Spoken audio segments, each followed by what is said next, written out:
DIY enthusiasts. Today, we're diving into a fantastic home decor project, installing PVC wall panels. Whether you're looking to add texture, style, or even cover up imperfections on your walls, PVC panels are a versatile and easy-to-install option. We walk through the step-by-step process of installing PVC wall panels. Let's get started. 1. Gather your tools and materials.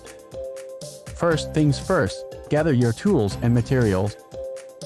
You'll need PVC wall panels, adhesive or glue, a measuring tape, a level, a pencil, a saw or cutting tool, and safety gear. 2. Measure and prepare the wall. Measure the wall area and mark the panel placements using a level and pencil. Clean the wall surface to ensure it's free from dust or debris. 3. Cut panels to size. Now it's time to cut the panels to size. Use a saw or cutting tool to trim the panels according to the marked measurements. Take precise measurements to ensure a snug fit.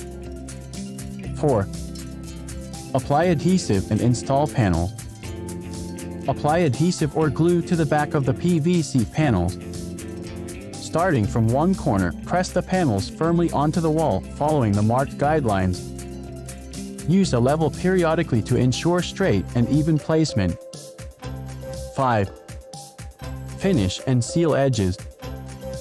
Once all panels are installed, check for any gaps or uneven edges. Use additional panels or trim pieces to cover any gaps and achieve a seamless look.